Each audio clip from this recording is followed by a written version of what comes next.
strategize together.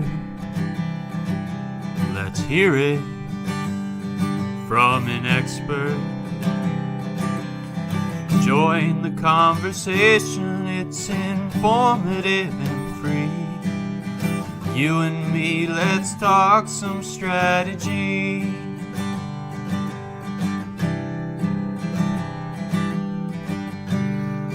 Now here's your host, Dorien Morin-van.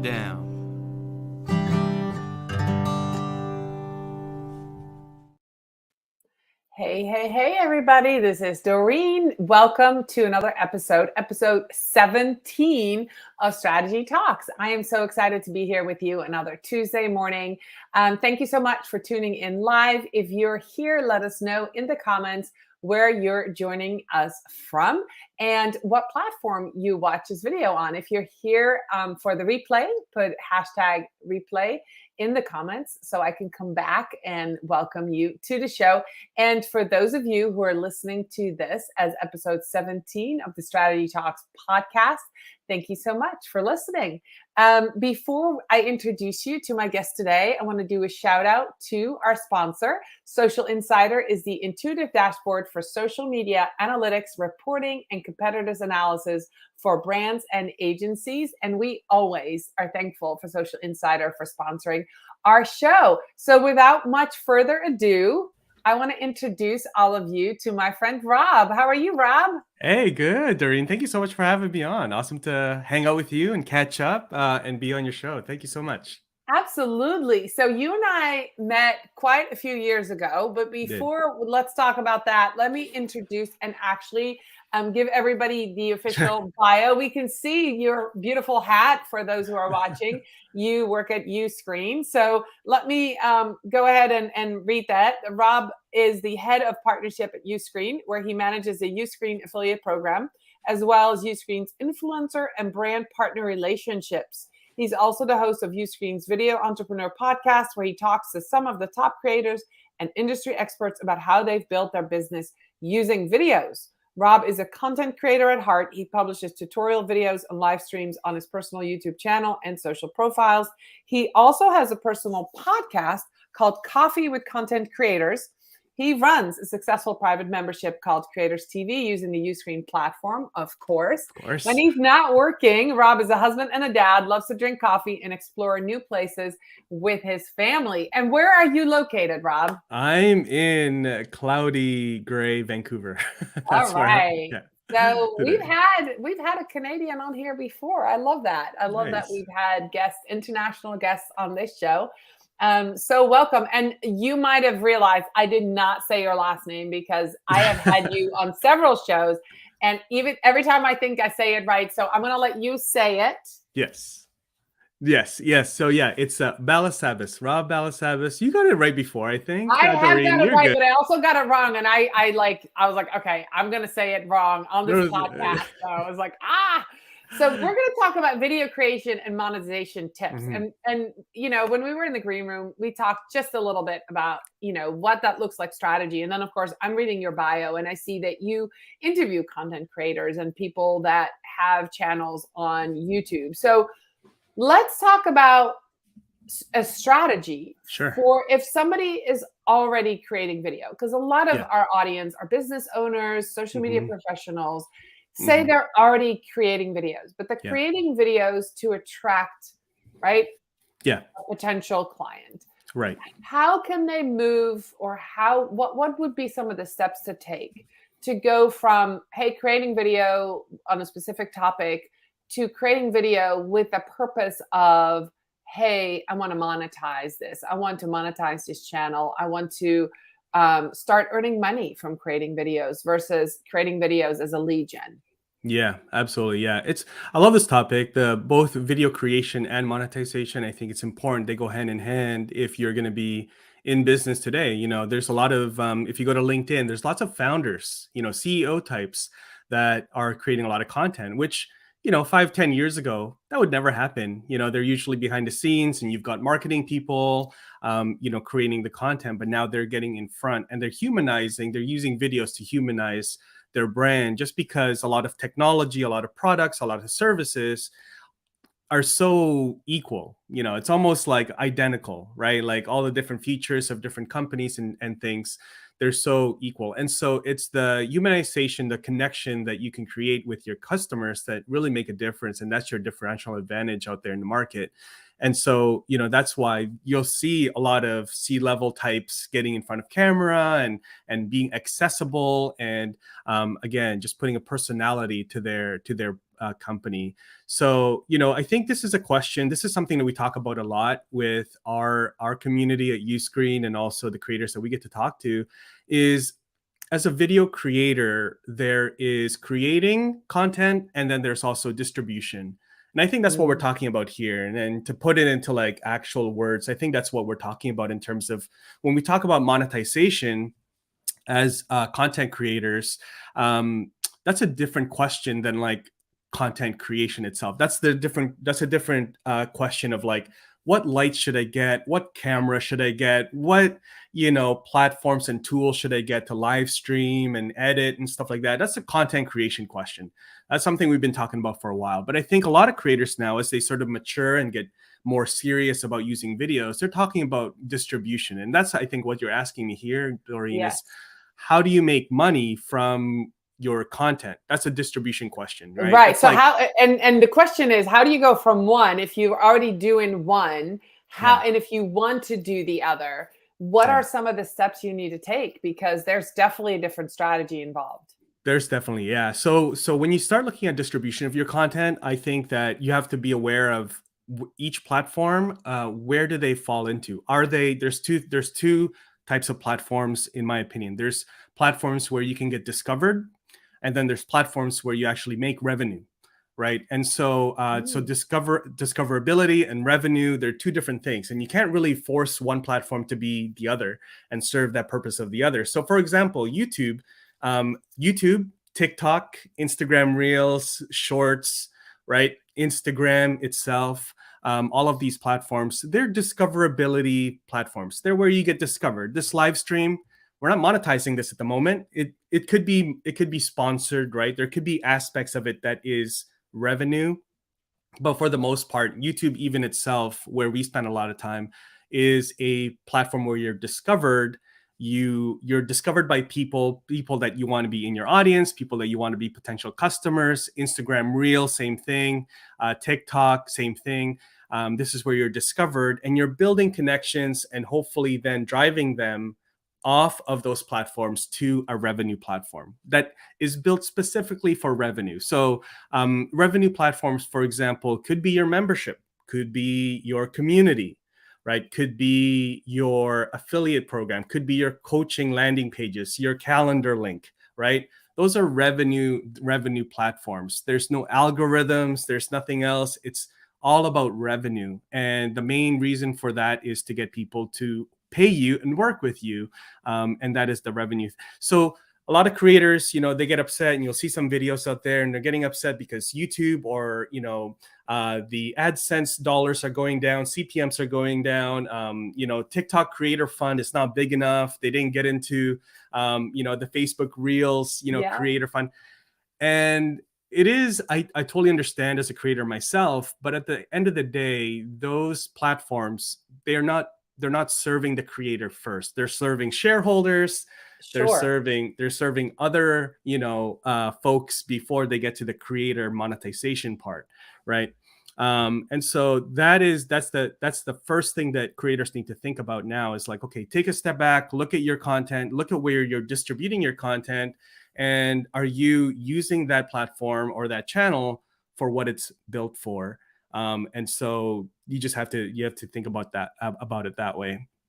In terms of actually building the revenue streams, I mean, you know, monetizing, there's so many different things, you know. Yeah. So let's talk about that a little bit, because you work for Uscreen, which is a platform where you could monetize your videos, correct? Exactly. Yeah, exactly. So we are definitely one of the many possibilities for creators to monetize. So yes, we are with Uscreen. You can build a membership. You can build a membership site, you sell courses.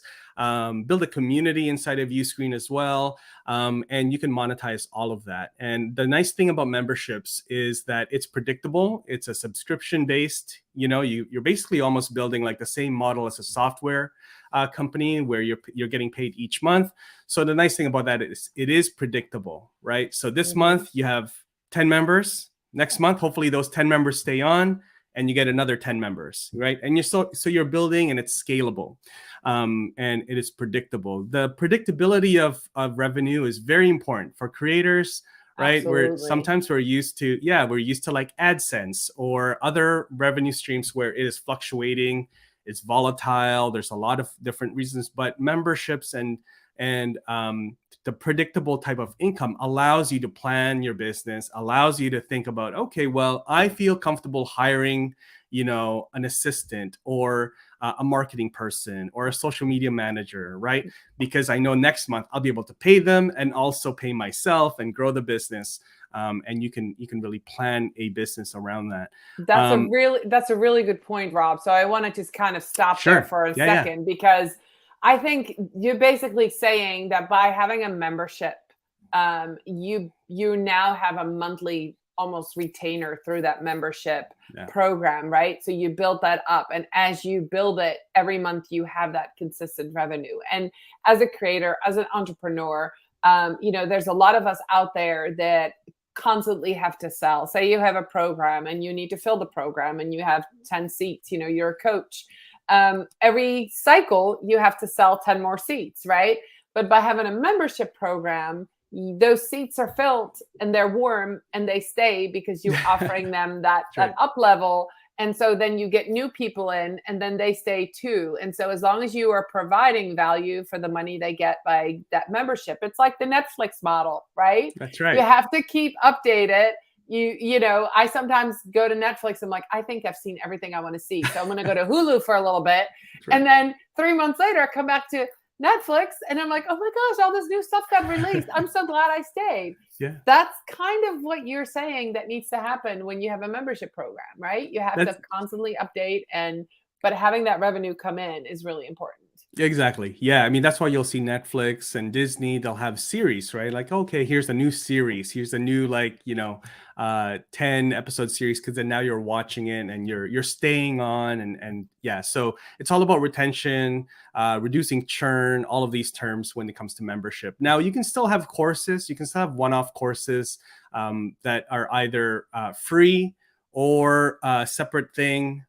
So let's say you have a membership that's, $50 a month or $20 a month, but then you also have a course. If somebody just wants the course, maybe it's $100, then you offer them both, or you offer the course for free. And then after the free course, you then upsell them, invite them to your monthly membership, use the course as a lead magnet essentially.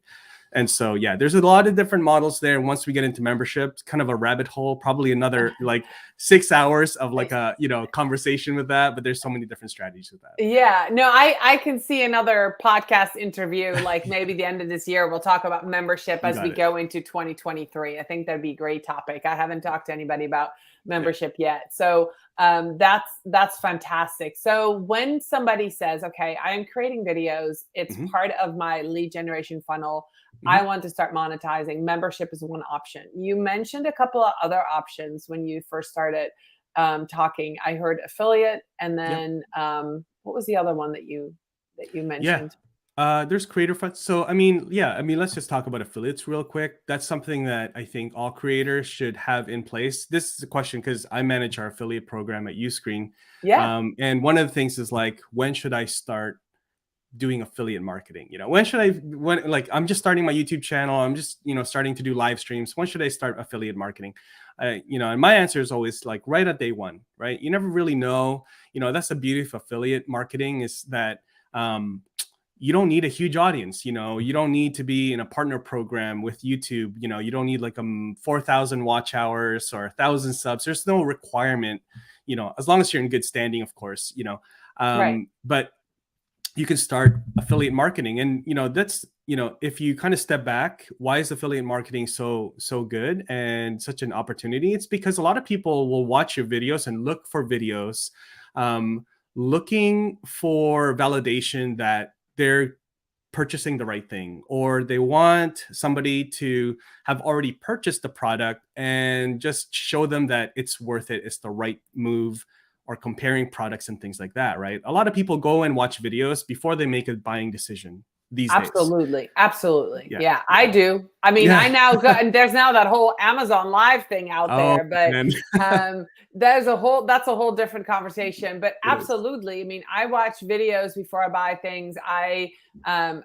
Even after I buy things, like how to use the thing, and there's this whole generation of kids that have grown up with nothing but videos. They don't know how to read a handbook. They just watch a video on how to do something. But certainly before purchasing, especially bigger, like one of the things I'm looking to buy, I know you have one, is a standing desk.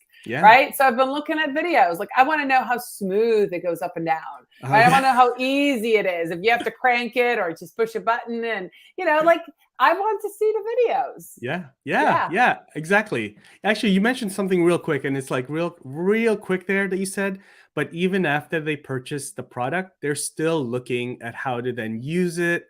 And again, it kind of dovetails back to courses, right? So if I purchased a platform, I'm going to YouTube to like, okay, is this software better than this software for marketers or whatever, Okay, so I'm already looking at videos. So I probably clicked on somebody's affiliate link and somebody got an affiliate, commission for my decision.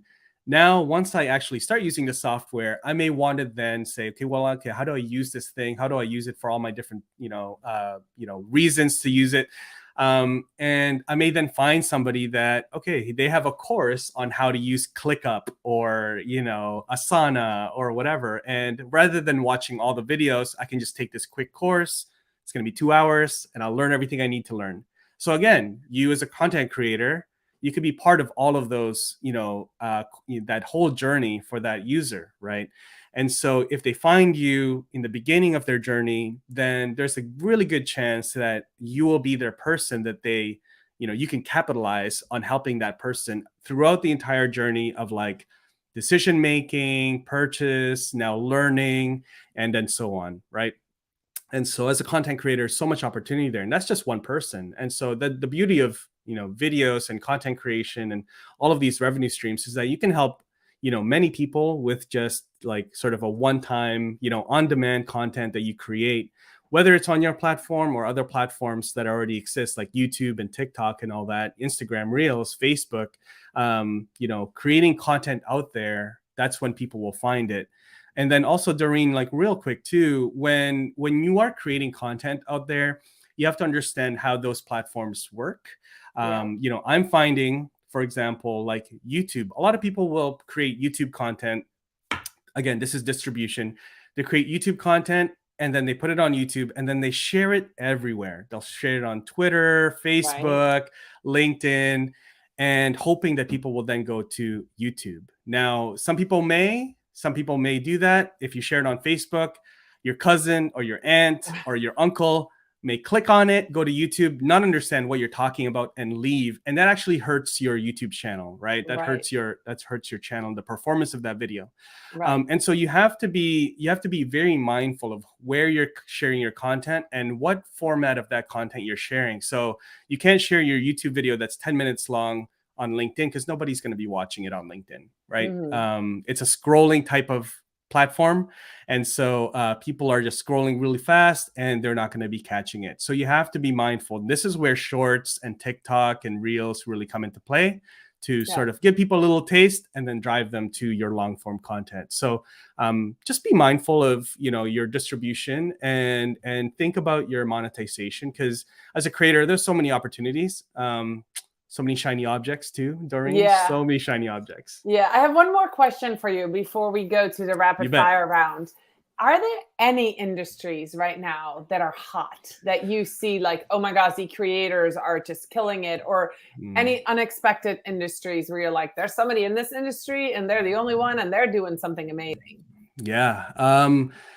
Man, yeah, I think what I would probably see as hot is probably different from everyone's. I think everybody gets a different version of these platforms, different version of YouTube, because of algorithms. What I'm seeing though, there's a lot in my space that are finance, right? I think there's a lot of finance up and coming.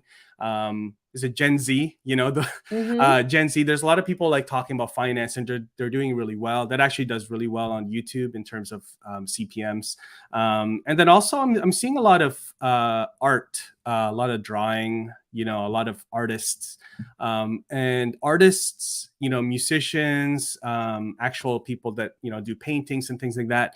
They don't tend to do really well traditionally with with monetizing their content, just because it's so commoditized. Sure. But now, just with so many different things, NFTs and Web3 and memberships and all of these things, it's becoming, I wouldn't say easier, but it is becoming more and more of an opportunity for artists to really make a full-time living online. So yeah, those are two. That's great. And I have seen some of the videos where there are young people giving advice on a 15-year mortgage versus a 30-year mortgage, and explaining it to young people who really need this advice, things that we didn't learn from our parents or we didn't learn at school. And I've been fascinated. I'm learning a ton by watching them, but I'm so glad you mentioned that. That is, I think that is great. So I've got a rapid fire round. All right. Show or tell? Show or tell? Tell. Book smarts or street smarts? Oh, street smarts, always. Physical work or mental work? Mental work. All right, awesome. Well, thank you so much, Rob. How can people connect with you?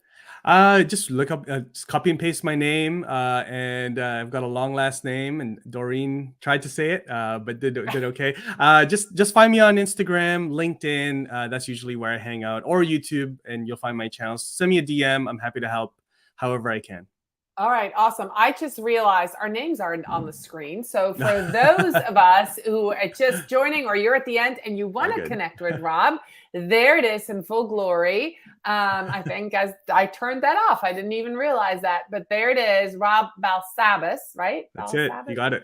And I'm Dorien. Thank you so much for watching this. Thank you so much for listening to the podcast Strategy Talks.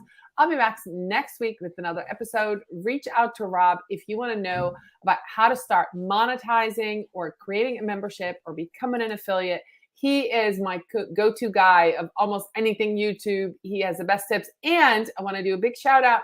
You are an amazing community creator, Rob. Your communities rock. You are active. You are in there. What is your current community that you're most active in? If people want to connect with you and see you in action, what is I know I'm in most of all of them, but which one is that? Is it the Uscreen community? Really, Uscreen Insiders. Look that up on Facebook, and then also just look that up. That's probably the easiest one, and then connect with us there.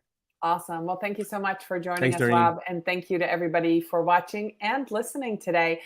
Quick shout out to Social Insider once again for sponsoring this episode of Strategy Talks. And I'll be back next week. Bye, everybody.